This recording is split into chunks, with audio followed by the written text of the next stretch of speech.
অপু বিশ্বাসের ঈদের ছবি রাজনীতি মুক্তি পেয়েছে মাত্র 40টি প্রেক্ষাগৃহে। আর সেই অভিমান থেকে ছবিটি দেখতে হলে যাননি অপু। ভবিষ্যতে আরো বেশি হলে ছবিটি মুক্তি পেলে দর্শকদের সাথে এক কাতারে বসে রাজনীতি দেখবেন বলেও জানান তিনি। এদিকে কম হল পেলেও রাজনীতি ছবিটি দেখেছে দর্শকদের আগ্রহ কমতি নেই। আমি একটা আইটি সলিউশন ফার্ম করতে চাই, যেখানে আমার দেশে এত মেধা, এত সম্ভাবনা। ঈদে মুক্তি পাওয়া যৌথ প্রযোজনার দুই ছবি বস 2 ও নবাবের সাথে টেক্কা দিচ্ছে দেশীয় ছবি রাজনীতি। অন্যান্য ছবিগুলো যেখানে 100-র উপর হলে দেখাচ্ছে, সেখানে রাজনীতি পেয়েছে 40টি হল। ঢাকায় মাত্র একটি। ঈদ বাজারে হল না পাবার সেই অভিমানই ঝরল অপু বিশ্বাসের কণ্ঠে। আক্ষেপ নাই, অভিমান আছে। অভিমানটা এটাই যে 40টা আমরা কেন নিজেরা নিজেদেরকে ছোট করব? রাজনীতি একটা পিওর বাংলাদেশি সিনেমা।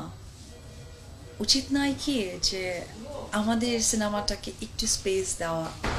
তারপরেও বলবো যে দর্শকরা যেভাবে টেনে নিয়ে যাচ্ছে, এতে করে অনেকেই লজ্জিত হচ্ছে। অপু বললেন, ভবিষ্যতে আরো বেশি হল পেলেই দর্শকদের সাথে এক ছাদের নিচে বসে ছবিটি দেখবেন তিনি।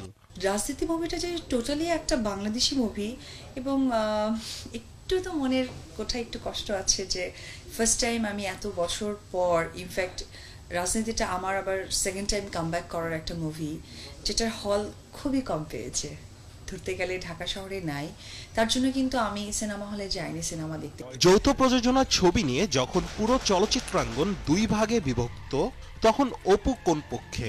আমার কথা বাংলাদেশে তো হচ্ছেই, আমি ইন্ডিয়ার কথা বলছি যে ওপার বাংলা আমাদেরকে অনেক সাপোর্ট করছে। তো সেম মোমেন্টে হরিপদ ব্যান্ডওয়ালা এবং সপ্তাহ রিলিজ হয়েছে। এখন সপ্তাহ কি আদৌ কলকাতাতে চলেছে কোনো শো? কেউ দেখেছেন আপনারা? নিউজ পেয়েছেন? বা সপ্তাহ যদি রিলিজ হয়, তখন হরিপদ ব্যান্ডওয়ালাকে 40টা হল দিল আর সপ্তাহকে দিল 125টা। আমি মনে হয় যে আমার অ্যান্সার পেয়ে গেছে সবাই। রাজনীতি ছবিটি দর্শক নন্দিত হবার জন্য দর্শকদের ধন্যবাদও জানান অপু। আমি আমাকে নতুন ভাবে আবার আপনাদের সামনে আসতে চাচ্ছি, তো প্লিজ একটু করুণা করে হলেও সিনেমা হলে রাজনীতি সিনেমাটা নেবেন। মনে হয় যে ঠকবেন না, যেহেতু পিওর বাংলাদেশি একটি সিনেমা। রাশেদ আনিস, 71, ঢাকা। বা দেখাতে পারে। ইরানের মাসহাদে চলা ইসলামিক ফিল্ম মার্কেটের সপ্তম আসরের সবশেষ খবর জানতে আনন্দযোগের সাথে যোগ দিচ্ছেন সহকর্মী মাহফুজুর রহমান। মাহফুজ, প্রথমে আপনার কাছ থেকে জানতে চাই, তৃতীয় দিনের আয়োজন কেমন দেখছেন আপনি? আজ কোন কোন দেশের ছবি দেখানো হবে সেই ব্যাপারেও আমাদেরকে একটু আপডেট জানাবেন। ধন্যবাদ তাহা আপনাকে। তৃতীয় দিনে সকাল 8টা থেকে তৃতীয় দিনের অধিবেশনটি শুরু হয়েছে। মূলত প্রতিদিন দুই ভাগে এই মেলার আয়োজন হয়ে থাকে। একটি হচ্ছে সকালে 8:30 থেকে 12:30 এবং হচ্ছে বিকাল 4টা থেকে রাত 8টা। এর একটি বড় কারণ হচ্ছে ইরানে এখন তাপমাত্রা অনেক বেশি, অতিরিক্ত গরম থাকার কারণে সময়ের কিছু পরিবর্তন আনা হয় এবং হচ্ছে দুপুরের সময়টা বিরতি রাখা হয়। যাই হোক, তৃতীয় দিনেও হচ্ছে বিগত 2 দিনের মতো মেলায় অনেক ভিড় আমরা দেখতে পেয়েছি এবং এখানে কয়েকটি বিষয় না বললেই নয়। সেটি হচ্ছে যে তৃতীয় দিনে আমরা বেশ কয়েকটি স্টল ঘুরে দেখেছি যে অ্যানিমেশন স্টুডিওতে যে ছবিগুলো তৈরি হয়, সেখানে ইসলামের ইতিহাস ও সংস্কৃতি নির্ভর অনেক ছবি আমরা দেখতে পেয়েছি। এর মধ্যে একটি হচ্ছে অরিও অ্যানিমেশন স্টুডিও। তারা 6টি চলচ্চিত্র এবং টিভি সিরিয়াল তারা এই মেলাতে এনেছেন। এর মধ্যে হচ্ছে শিশুতোষ চলচ্চিত্র একটি, যেটা সেটি হচ্ছে যে শিশু সেনা নামে একটি নির্মাতা দলবান্ধ। এর নির্মাণ ব্যয় হচ্ছে $2 লাখ, সময়কাল 85 মিনিট। এছাড়া মহাকবি ফেরদৌসের বিখ্যাত গ্রন্থ শাহনামা থেকে একটি গল্প নিয়ে নির্মিত সোহরাবুর রুস্তম একটি চলচ্চিত্র, সেটিও অ্যানিমেটেড চলচ্চিত্র। এর নির্মাণ ব্যয় হয়েছে $5 লাখ, দুঃখিত, $5 লাখ।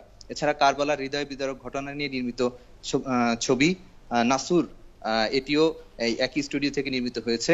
এর নির্মাণ ব্যয় হচ্ছে $3 লাখ। এছাড়া মাহফুজ, এবারে আপনার কাছ থেকে আরো একটু আমরা জানতে চাই, সেটা হচ্ছে আপনি যেহেতু বলছিলেন যে সেখানে বেশ গরম আর তার কারণে সময়সূচি কিছুটা চেঞ্জ করা হয়েছে, তো এবারের আসর আসলে এই সব কিছু মিলিয়ে কেমন সাড়া ফেলেছে, আপনি কেমন দেখছেন? নিঃসন্দেহে এটি অনেক ভালো সাড়া ফেলেছে। আয়োজকদের কাছে আমরা এই প্রশ্নটি করেছিলাম, তারা আমাদেরকে যেটি জানিয়েছেন যে বিগত বছরগুলোর চেয়ে এই বছরে 4 গুণ বেশি তারা রেসপন্স পেয়েছে সাধারণ মানুষ এবং হচ্ছে যে অংশগ্রহণকারী দেশগুলোর কাছ থেকে। এছাড়া যেটি হয়েছে যে বিগত বছরগুলোর থেকে এই বছরই সবচেয়ে বেশি 55% সফলতা তারা দেখেছেন। যদি সফলতার বিচারে এটা হিসাব করা হয়, আগের যে কোনো সময়ের চেয়ে এবছর অন্তত 55% উন্নয়ন এই মেলায় তারা দেখতে পেয়েছেন। মানে অংশগ্রহণকারী দেশ থেকে শুরু করে যেসব দেশ এখানে অংশগ্রহণ করেছে তাদের থেকে এই পরিমাণ সাড়া তারা পেয়েছেন বলে আয়োজকরা দাবি করেছেন। তারা চাচ্ছেন যে এই আয়োজনের মাধ্যমে ইসলামের ইতিহাস ও সংস্কৃতিকে ধরে রাখতে এবং এর প্রচার এবং প্রসার ঘটাতে। এই যে গণমাধ্যম এবং চলচ্চিত্র নির্মাতা সংস্থাগুলো এখানে এসেছে, এখানে একটি কথা বলে রেখে, এখানে কিন্তু চলচ্চিত্রের প্রদর্শনী হচ্ছে না। প্রত্যেকটি নির্মাতা এবং সংস্থা তাদের নিজ নিজ চলচ্চিত্রের প্রচারের জন্য এখানে তারা এসেছেন। এখানে কোনো প্রদর্শনী কিন্তু হচ্ছে না, প্রচারের জন্য এসেছেন তারা। তাদের প্রোমো অর্থাৎ ট্রেইলার আমরা যেটা বলি, ট্রেইলার এবং ছবির পরিচিতি নিয়ে তারা হাজির হয়েছেন এবং একে অন্যের স্টলে যাচ্ছেন দর্শনার্থী এবং আয়োজকরা ঘুরে ঘুরে সমস্ত মেলা দেখছেন। কে আসলে কতটি ভিন্নধর্মী চলচ্চিত্র, তথ্যচিত্র উপস্থাপন করতে পারছেন, সেই বিষয়গুলো তারা ঘুরে দেখছেন এবং জানার চেষ্টা করছেন। এবারে আপনার কাছ থেকে একটু জানতে চাই, সেটি হচ্ছে সেখানকার স্থানীয় ছবি ছাড়া আর কোন কোন ছবির সেখানে আপনি দেখেছেন? মানে অন্য কোনো দেশের ছবির কোনো প্রদর্শনী আপনি কি দেখেছেন কিনা? অবশ্যই এখানে 50টি দেশ যেহেতু অংশ নিয়েছে, এর মধ্যে মধ্যপ্রাচ্যের দেশগুলোই বরাবর বলা চলে যে মধ্যপ্রাচ্যের সবগুলো দেশই এখানে হাজির হয়েছে। এর মধ্যে Iran, Lebanon, Jordan, Nigeria, Ghana, Pakistan, Bharat, এসব দেশ থেকেও কিছু ইসলামী চলচ্চিত্র এখানে অংশ নিয়েছে। সেগুলো আমরা দেখেছি, সেগুলোতেও প্রচুর সাড়া পাওয়া যাচ্ছে। তবে যেটি হয়েছে যে এখানে মূল বিষয় হচ্ছে যে কোনো চলচ্চিত্র বা তথ্যচিত্র হাজির করতে হলে আপনাকে অবশ্যই সেটি ইসলামী শরিয়া মোতাবেক যে চলচ্চিত্র বা তথ্যচিত্রগুলো তৈরি হয়েছে, অর্থাৎ ইসলামের ইতিহাস নির্ভর, এর বাইরে কোনো কমার্শিয়াল বা বাণিজ্যিক চলচ্চিত্র ইসলামী ধাঁচের ইসলামিক অনুশাসন মেনে যদি সেটা কোনো বাণিজ্যিক চলচ্চিত্র হয়ে থাকে, সেগুলো কিন্তু এখানে আমরা দেখতে পাইনি। ধন্যবাদ মাহফুজ আমাদেরকে সময় দেওয়ার জন্য। আপনি থাকুন সেখানে এবং আমরা নিশ্চয়ই আপনার কাছে আবারও যাব এই সব তথ্য জানতে। মুক্তির সপ্তাহ জুড়েই ছিল নবাবের জয় জয়কার। যদিও রাজনীতি হাতে গোনা কয়েকটি হল নিয়েও সারা সপ্তাহ জুড়ে টেক্কা দিয়েছে নবাব ও বস্ত্রকে। তবে প্রতিযোগিতার দৌড়ে আশানুরূপ দর্শক টানতে ব্যর্থ হয়েছে আলোচিত ও সমালোচিত সিনেমা বস্ত্র। হলের সামনে ব্ল্যাকারদের হাঁকাহাঁকি আর দর্শকদের উপচে পড়া ভিড়। সিনেমা হলের এই পরিচিত রূপ সাম্প্রতিক সময়ে খুব একটা দেখা যায় না। চলতি ঈদে উৎসবমুখর এই হলের পরিবেশ ফিরে এসেছে নবাব প্রদর্শিত সিনেমা হলগুলোতে। যদিও বেশি দামে টিকিট কেনার কারণে কিছুটা ক্ষোভও ছিল দর্শকদের মাঝে। টিকিটের দাম বেশি না হচ্ছে 150 টাকা, স্টল হয়েছে 150 টাকা, আর রিয়াল হয়েছে আপনার 200 টাকা, ডিস হয়েছে 250 টাকা। এরকম যা থেকে যা পাচ্ছে। যে দর্শক আছে হলে টাকা দিতে পারবে না, তো সাধারণ মানুষ যদি তাদের ক্রয় ক্ষমতার মধ্যে থাকে, ছবি দেখার মতো সাধ্য থাকে, তাহলে তারা ছবির প্রতি অগ্রসর হবে, ছবি দেখবে, বাংলাদেশের ফিল্ম সামনের দিকে এগিয়ে যাবে। সপ্তাহের শেষ হিসেব নিকেশে বস্তু আর রাজনীতিকে ছাড়িয়ে হলে দর্শক টানার প্রতিযোগিতায় ছিল নবাবেরই জয় জয়কার। সাকিব খান ওয়ান পিস, এই জন্য আমাদের বাংলাদেশে সাকিব খানকে দরকার আছে। সাকিব খান একটা বাংলাদেশের নাম্বার 1 হিরো। আমরা সাকিব ছাড়া কারণ সাকিব ছাড়া এই দেশে কোনো ছবি চলবে না। ওনার ছবি খুব ভালো লাগে, তার জন্য দেখতে আসছি। তবে হাতে গোনা কয়েকটি হল পেলেও সাকিবের আরেক সিনেমা রাজনীতি দেখতেও ভিড় করেছে দর্শকেরা। একটা মাল্টিপ্লেক্স পেয়েছে রাজনীতি, এবং সেখানেও রাজনীতির যে সফলতাটা দেখছি আমরা, যে প্রথমে 2টা শো ছিল, আজকে কিন্তু 4টা শো চলছে। এটা অসম্ভব একটা ভালো লাগার একটা বিষয়।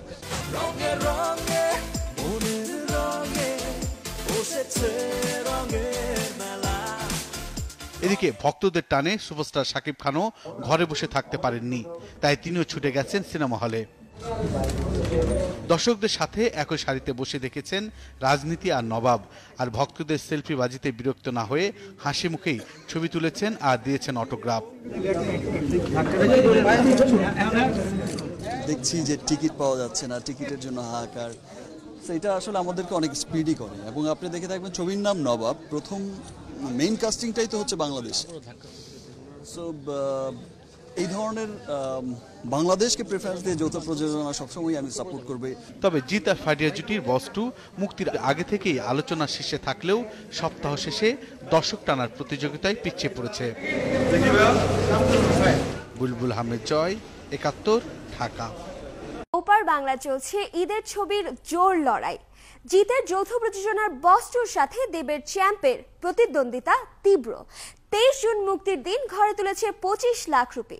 তবে 30 জুন থেকে ভারতে চালু হওয়া পণ্য ও পরিষেবা করের কোপ পড়ে চ্যাম্পের ঘাড়ে। ফলে কিছুটা দর্শক হারান দেব। নায়ক দেবের প্রযোজক হিসেবে অভিষেক এই ছবি দিয়ে, আর বান্ধবীর রুক্মিণীও চ্যাম্পের মাধ্যমে টালিপাড়ায় পা রাখেন এই ছবির মাধ্যমে।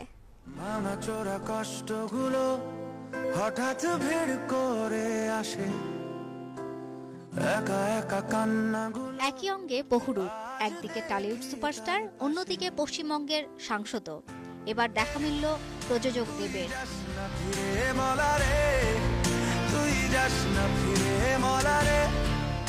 গ্ল্যামার বয়ের তকমা ছেড়ে চ্যাম্পে দুধে বক্সারের চরিত্রে হাজির দেব।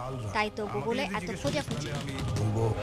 আমি চাই একজন বাঙালি এই কলকাতা থেকে গিয়ে ওয়ার্ল্ড চ্যাম্পিয়ন হোক। নায়কই নয়, তার বান্ধবী রুক্মিণীকেও খোঁজা হয়েছে। হবে নাই বা কেন, চ্যাম্পের সেরা বাজি রুক্মিণী। দীর্ঘ 10 বছরের মডেলিং ক্যারিয়ারের পর এটাই তার ডেবিউ ছবি।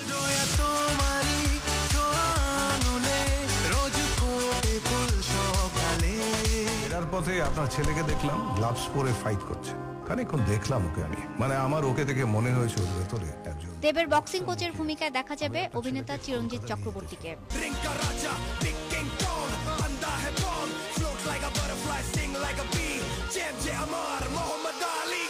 রাজ চক্রবর্তীর পরিচালনা, জিৎ গঙ্গোপাধ্যায়ের মিউজিক, রাফতার এবং অনুপম রায়ের গান সব মিলিয়ে প্রচুর মশলা মজুত করেই মাঠে নেমেছে champ. I want to see you as the world champion. খেলোয়াড়ের গল্পে তৈরি 23 জুন মুক্তি পাওয়া চ্যাম্পকে করমুক্ত ঘোষণা করে পশ্চিমবঙ্গ রাজ্য সরকার।